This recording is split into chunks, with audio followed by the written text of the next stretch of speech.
ಕಾರ್ಯಕ್ರಮಗಳನ್ನ ಅಳವಡಿಸಿದ್ರೆ ಜನ ಉತ್ಸಾಹದಿಂದ ಬರ್ತಾರೆ. ಅದರಲ್ಲಿ ಯುವಕರು ಇರ್ಬೋದು, ಕ್ರೀಡಾ ಆಸಕ್ತಿ ಇರೋರು ಇರ್ಬೋದು, ಮಹಿಳೆಯರಿರ್ಬೋದು, ಸಾಹಿತಿಗಳಿರ್ಬೋದು, ಎಲ್ಲರನ್ನೂ ಒಳಗೊಂಡು ರಂಗೋಲಿ ಸ್ಪರ್ಧೆ ಕಲೆ ಅಂತ ಹೇಳಿದ್ರೆ ಅದು ಕಲೆ ಒಳಗೆ ಒಂದು ಆವರಣ ಅದು. ಹಾಗಾಗಿ ಇದು ಇಡೀ ತಾಲ್ಲೂಕಿಗೆ ಒಂದು ಸೈನ್ ಆಗಬೇಕಿದು. ಏನು ಸಾಸೂಲಿನಲ್ಲೂ ಸಹ ಇಂಥ ಕಾರ್ಯಕ್ರಮ ನಡೀತು. ಸಾಸೂಲು ಅನ್ನೋದು ನಮ್ಮ ದೊಡ್ಡಬಳ್ಳಾಪುರ ತಾಲ್ಲೂಕಿನಲ್ಲಿ ಎಲ್ಲ ರೀತಿಯಲ್ಲೂ ಮುಂದುವರಿಯುವಂಥ ಒಂದು ಅಂಶ ಕಾಣಿಸ್ತಾ ಇದೆ ಅನ್ನೋ ಒಂದು ವಿಚಾರ ಗೊತ್ತಾಗ್ಬೇಕು. ಕಾರಣ ಏನಂದರೆ ಇವಾಗ ಏನಾಗಿದೆ, ದೊಡ್ಡಬಳ್ಳಾಪುರ, ಬೆಳವಂಗ್ಲ, ಮಧುರೆ ಅಥವಾ ಕಸಬಾ 1, 2 ಈ ಬೆಳವಂಗ್ಲ ಇವೆಲ್ಲ ಮೊದಲಿಗಿದ್ದಂಥ ಸಾಂಸ್ಕೃತಿಕ ಕಾರ್ಯಕ್ರಮಗಳ ಜೊತೆಯಲ್ಲಿ ಇವತ್ತು ರಿಯಲ್ ಎಸ್ಟೇಟ್ ಜಾಸ್ತಿ ಆಗಿ ಎಲ್ಲರ ಹತ್ರ ದುಡ್ಡು ಓಡಾಡೋದು ಜಾಸ್ತಿ ಆದಮೇಲೆ ಅದು ಒಂಥರ ಸೆಮಿ ಅರ್ಬನ್ ಆಗುವಂಥ ಸ್ಥಿತಿಗೆ ಬಂದಿದೆ. ನಮ್ಮಲ್ಲೂ ಅದೇನೇ ಇದ್ದರೂ ಸಹ ಇನ್ನೂ ಭಾಳಷ್ಟು ಜನ ರೈತರಿರೋದ್ರಿಂದ ರೈತರಿಗೂ ಅನುಕೂಲವಾಗುವಂಥದ್ದು, ಕೃಷಿ ಇಲಾಖೆಗೆ ಸಂಬಂಧಪಟ್ಟಂಥ ಒಂದಷ್ಟು ಸಣ್ಣ ಎಕ್ಸಿಬಿಷನ್ ಇರುವಂಥದ್ದು, ಕಲೆ ಮತ್ತು ಸಾಂಸ್ಕೃತಿಕವಾದಂಥ ಕಾರ್ಯಕ್ರಮಗಳಿಗೆ ಕನ್ನಡ ಮತ್ತು ಸಂಸ್ಕೃತಿ ಇಲಾಖೆ ವತಿಯಿಂದ ಏನಾದರೂ ಸಹಾಯ ತಗೊಂಡು ಅವ್ರನ್ನ ಇದಕ್ಕೆ ಇನ್ವಾಲ್ವ್ ಮಾಡಿದ್ರೆ ಒಂದಷ್ಟು ಅನುಕೂಲ ಆಗುತ್ತೆ.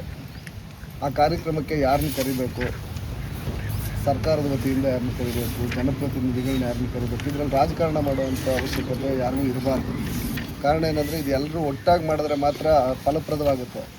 ಇದರಲ್ಲೇನಾದರೂ ಒಂದು ಚೂರು ರಾಜಕಾರಣದ ವಾಸನೆ ಎಲ್ಲಾದರೂ ಹೊಡೆದ್ರೂ ಅದು ಅಲ್ಸೋಗುತ್ತೆ. ಅದಾಗಬಾರ್ದು ಅನ್ನೋದಾದರೆ ಎಲ್ಲರೂ ಈ ಕ್ಷಣದಲ್ಲಿ ಈ ಸಮಿತಿಗೆ ಯಾರು ಕೆಲಸ ಮಾಡ್ತೀವಿ ಅಂತ ಹೇಳ್ತಾರೆ ಅಥವಾ ಮಾಡೋಕ್ಕೆ ಆಸಕ್ತಿಯಿಂದ ಮುಂದೆ ಬರ್ತಾರೆ, ಅವರೆಲ್ಲರೂ ಸಹ ರಾಜಕಾರಣದ ಹೊರತಾಗಿ ನಾವೆಲ್ಲ ಸಾಸೂಲು ಹೋಬಳಿಯವರು. ಸಾಸೂಲನ್ನ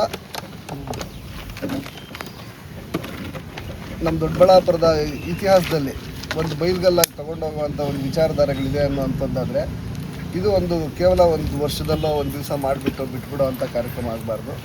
ಪ್ರತಿಭೆಗಳನ್ನ ಗುರುತಿಸೋವಂಥದ್ದು. ನಮ್ಮ IPS ಮಾಡೋರು, IAS ಮಾಡಿರೋರು ಇರ್ತಾರೆ, ಅಥವಾ ಒಳ್ಳೆ MD ಮಾಡಿರೋವಂಥದ್ದು ಇದ್ದಾರೆ, ಜಡ್ಜ್ಗಳಾಗಿರೋರು ಇದ್ದಾರೆ. ಅಂಥವ್ರನ್ನ ಯಾರನ್ನಾದ್ರೂ ಕರೆದು ಅವ್ರು ಒಪ್ಕೊಂಡ್ರೆ, ಅವ್ರ ಇಚ್ಛೆ ಇದ್ದರೆ ಅವ್ರನ್ನೂ ಕರೆಸಿ ಒಂದು ಸನ್ಮಾನ ಮಾಡುವಂಥ ಕೆಲಸ ಮಾಡಲಿ.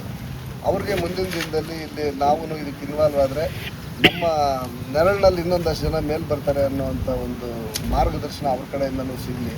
ಇಲ್ಲಿ ಯಾರೂ ಹೆಚ್ಚಲ್ಲ, ಯಾರೂ ಕಡಿಮೆನೂ ಅಲ್ಲ.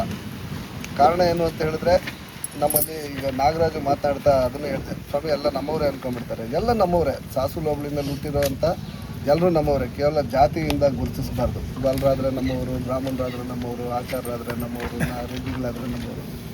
ಸಾಸೂಲು ಹೋಬಳಿನಲ್ಲಿರೋವಂಥ ಅವ್ರು SCಗಳಿರಲಿ, STಗಳಿರಲಿ, ಅದೆಲ್ಲ ಕೇವಲ ಸರ್ಕಾರದ ಲೆಕ್ಕಕ್ಕೆ ಜಾತಿ ಇರಬೇಕೇ ಹೊರತು ನಮ್ಮ ಕಾರ್ಯಕ್ರಮಕ್ಕೆ ಜಾತಿ ಅನ್ನೋದು ಇರಬಾರ್ದು.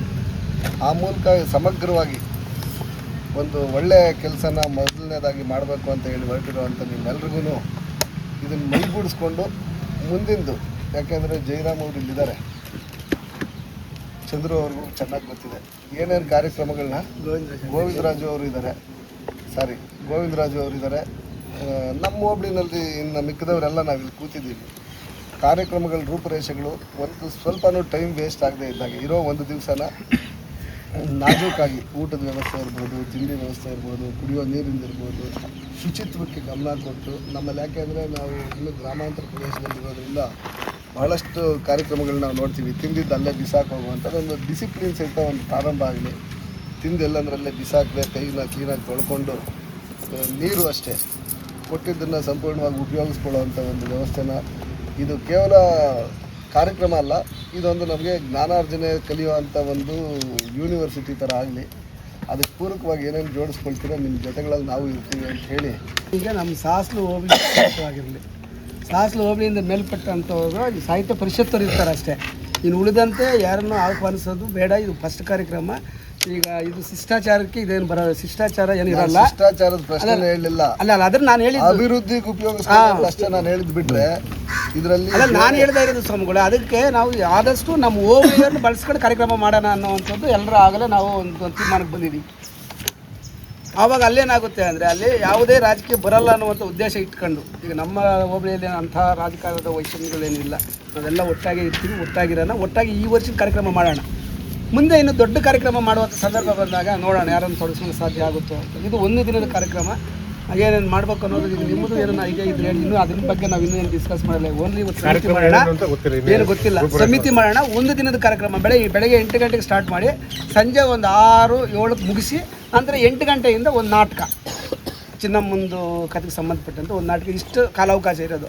ಇದ್ರ ಬೆಳಗ್ಗೆ ಟಿಫನ್ ಆಗಬೇಕು, ಮಧ್ಯಾಹ್ನ ಊಟ ಆಗಬೇಕು, ಸಂಜೆ ಒಂದು ಸ್ವಲ್ಪ ಏನಾದ್ರು ಸ್ನ್ಯಾಕ್ಸು ಇಲ್ಲಿರೋರಿಗೆ. ಈ ಮಧ್ಯದಲ್ಲಿ ಏನೇನು ಕಾರ್ಯಕ್ರಮ ತೊಡಗಿಸೋಕೆ ಸಾಧ್ಯ ಆಗುತ್ತೋ ಬರೋರ್ಗೆಲ್ಲ ಅಲ್ಲ, ಸಂಜೆ ಹೊತ್ತು ಹಂಗಲ್ಲ ಸರ್, ಸಂಜೆ ಹೊತ್ತಿಗೆ ಬಂದಿರೋರು ಹೊರಟಿರ್ತಾರೆ. ಈಗ ನಾವು ನಾಟಕ ನೋಡೋಕ್ಕಂತ ನಾವು ಏನು ಆಯೋಜಕರೇ 99% ಅಷ್ಟೊತ್ತು ಉಳಿಯೋದು ಇರೋರು ಎಲ್ಲರಿಗೂ. ಏನು ಸರ್, ಆಯೋಜಕರಂತೂ ಸಂಜೆ ಬೆಳಕರಿಯವ್ರಿಗೆ ಇರಲೇಬೇಕಲ್ಲ.